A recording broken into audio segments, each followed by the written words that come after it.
Ustadz Donditan adalah seorang dosen di salah satu perguruan tinggi di Jakarta ini.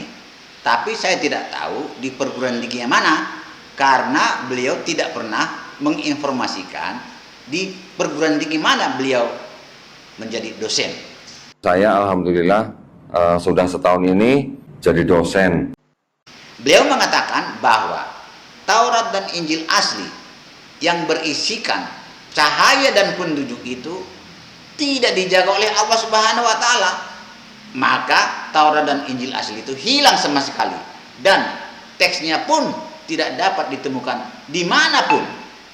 Taurat, Zabur, Injil tidak dijaga, makanya kita tidak pernah mengetahui atau mendapatkan atau menemukan teks aslinya. Tentu yang menginginkan Taurat dan Injil asli itu hilang adalah iblis sendiri. Dan iblislah yang menggerakkan hati manusia untuk menulis kitab sebagai pengganti Taurat dan Injil asli itu.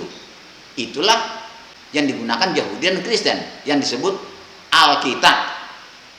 Dan itulah sebabnya Ustadz Yahya Waloni dan Ustadz Juma mengatakan Alkitab itu adalah palsu dan bohong, tidak dapat dipercaya.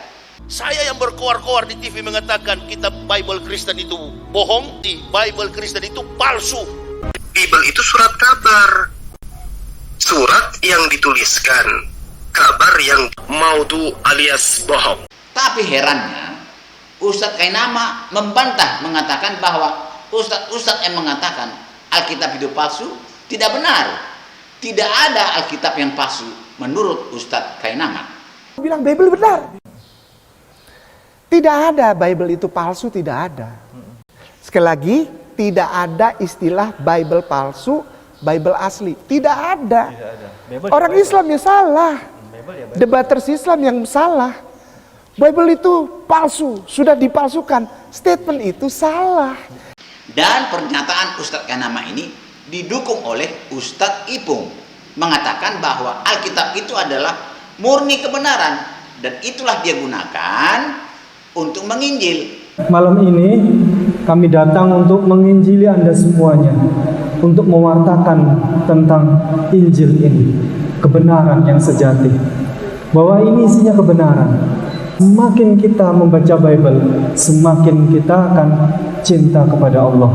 Yang herannya, Ustadz Donditan pun mengatakan bahwa di dalam Alkitab itu masih ada ditemukan kebenaran, walaupun banyak kesalahan di sana dan kebohongan di sana. Dan jika Ustadz Donditan berdakwah tidak pernah menggunakan Al-Quran, hanya menggunakan Alkitab. Sahabat-sahabat ada yang diperbolehkan menyimpan gulungan-gulungan kitab mereka, tetapi juga ada pesan dari Nabi, jangan kamu menerima 100% pesan di dalam gulungan mereka atau kitab mereka, tetapi jangan juga kamu menolak 100%. Karena apa? Karena bisa saja di dalamnya masih ada sisa-sisa kebenaran atau sisa-sisa firman Allah Subhanahu wa taala. Yang di dalam Bible masih ada sisa-sisa kebenaran atau sisa-sisa firman Tuhan, saya katakan itu adalah sisa firman Tuhan.